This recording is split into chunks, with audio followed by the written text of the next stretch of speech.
Hello, ladies and gentlemen. Welcome back to the Emulator Review. I'm your gaming guru, good friend, Jason Heine, hanging out with you. How are you doing today? Hope everything is going well for you in your world. Everything is just swell, fine, and dandy in mine. Thanks again, guys, for tuning in. You know I appreciate it. Well, I'm real excited today because I decided to review a title that maybe you haven't heard of. It's a little more obscure. Yeah, the company who made the game, haven't really heard of them either. I think they call these types of games like side-scrollers or squealers. Or yeah, I don't really know. I haven't really heard of that either. But he does wear my favorite color on his outfit and has a lot of really cool abilities. So why don't I quit rambling and just introduce him to you? Not really sure if you've heard of this man.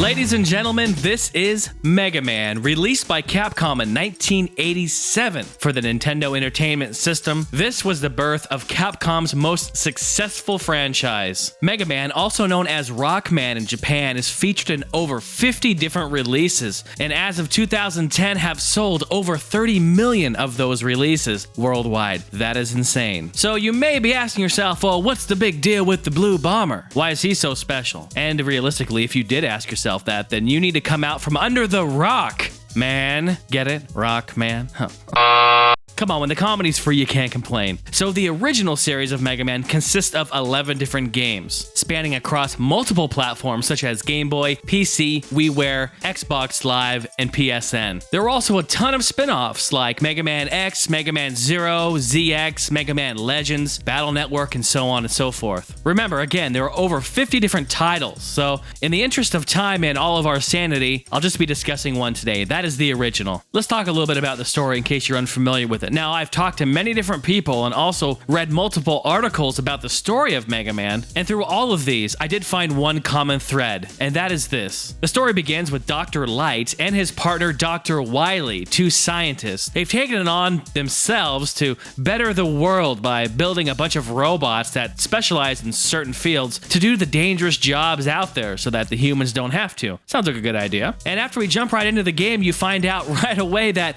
Wily had other plans for the robots as he jacked them all and reprogrammed them to fight and help him do none other than take over the world. Isn't that what we all want, kids? Well, and of course, Wily will learn the hard way, but he has another thing coming because he forgot to take Dr. Light's personal robot named Rock. Rock was designed to help Dr. Light and be his personal assistant around the lab. And something else that's kind of weird is that I'm being told that he was designed to resemble a 10-year-old boy mentally and physically. Don't know why and don't want to ask. Long story short, Rock gets fitted with a mega blaster on his arm that's able to shoot. See, in the early ones, they called it a blaster, but then later on down the road, it could do more. It could charge up and shoot bigger bullets and all that, so they called it a mega buster then, just a little FYI. All right, so then he gets equipped with this cannon on his arm and drops the name Rock and becomes Mega Man. And away he goes to take on Wily and his robots, because we all know Mega Man just wants world peace, right? Let's jump right in and talk about the gameplay and also a little bit about the game engine and design. So Capcom was working on a game. They wanted to bust out a title that took some of the well-known and loved things and titles of this era and just do it over the top. So what they did is they created a two-dimensional side-scroller, but it also involved horizontal movement. So when you climb up or go down a ladder, the screen will then move to the next section of the level. It definitely gave the game depth and making you feel like this was one ginormous level. It was a really smart move on Capcom's part. This type of game mechanic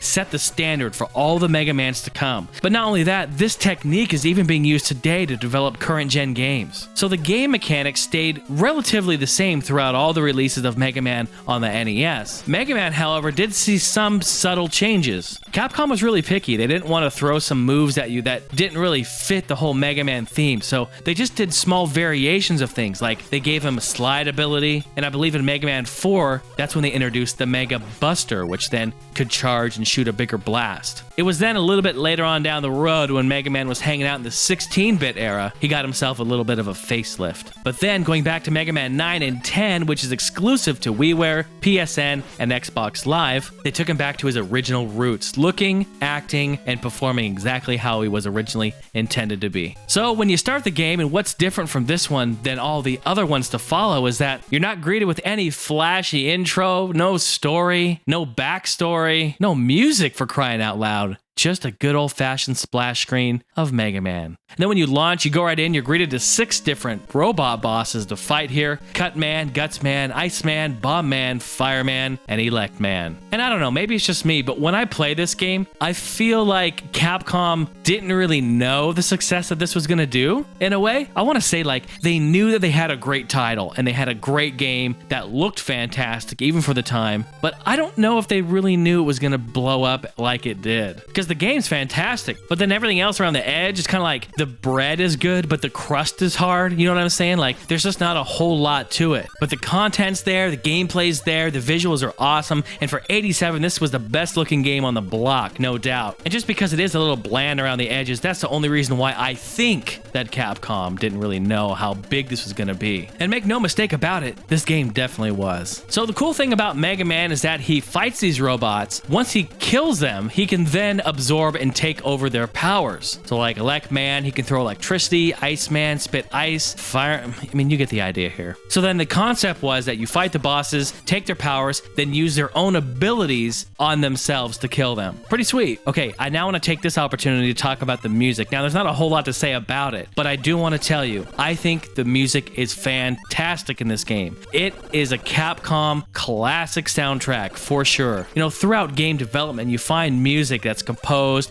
and sounds like a company or developer or type of genre of game. This one just feels so good all the way through. The music is really spot on, very melodic. It's very groovy actually, and I think it has a lot of really good elements. I mean, the songs that they did here in 8-bit are just amazing and over the top. I like the music in this game so much. I took the song from Elect Man stage and did a little remix. You probably heard it at the beginning. I know a lot of people have been asking me recently about the remixes that I'm doing, and well, there's another jam for you. Now, I also want to mention too, you're watching me play this game, and I apologize because I'm totally like a Mega Man noob, and I'll admit that. See, my older brother, he's one of those guys that will sit down and just play through the game completely, not die, know all the bosses to fight first, and use their abilities. I had to look it up.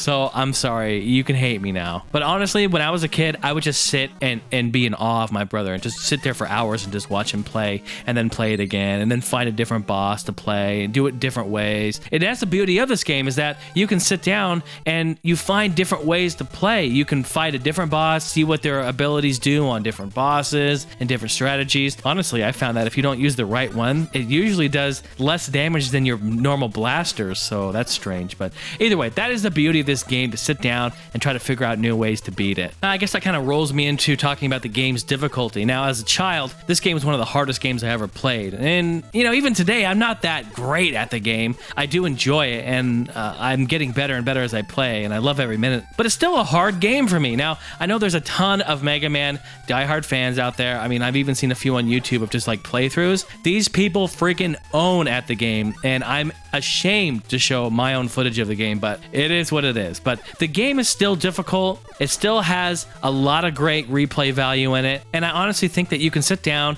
and have a good time doing it. Even today, it just has great mechanics all the way around. Great gameplay. Now, I wasn't going to discuss really much about the AI because there's not a whole lot to it. They're there, you shoot them, they're dead, that's it. There's not a whole lot of intelligence behind it, but there was that one part where that green dude comes out with a shield, and when you're standing in front of him shooting the shield, he won't pull his shield down because he knows you're shooting at him. That's pretty sweet. You have to kind of back up, fire at him, then he jumps around a little bit, and I'm like, sweet, that's pretty cool. But then I went a little too far back, and I walked forward, and it reset, and another guy popped out. Like I was just coming there for the first time. So I was like, oh, cool, the AI is kind of smart, and then boom.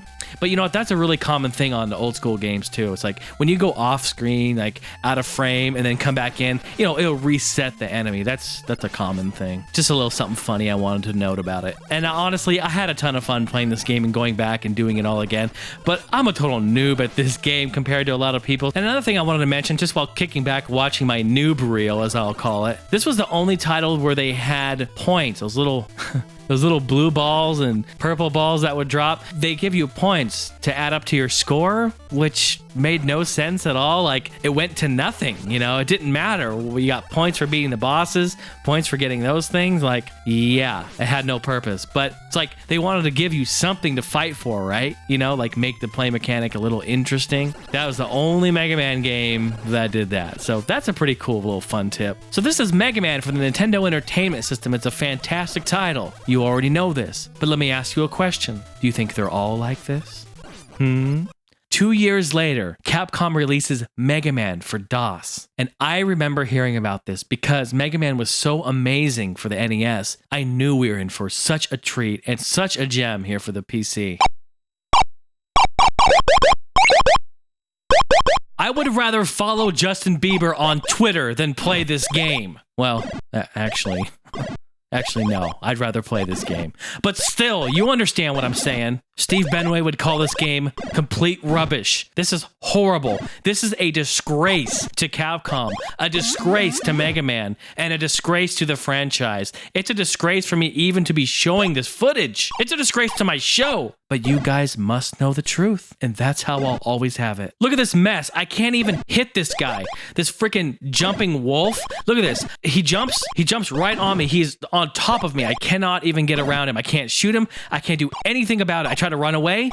He jumps on me. I try to jump. When he jumps, he still hits me. It is absurd. This is nothing like the original Mega Man. Not even close. This shouldn't even have the name Mega Man on it. This should be like Stupid Man or something. This is so bad. Numbnuts Man, or Too Slow to Run Man, or Moron Man. I don't know, something. Once you get past that part, finally you're greeted with 3 noobs. That's right. Only 3 of them. They're like, you know what? We are slashing things left and right. We're slashing gameplay. We're slashing bosses. We're slashing everything. We're even slashing sound. There's no music. It's just god-awful little chirps and blips here and there. Listen to that. It's horrible.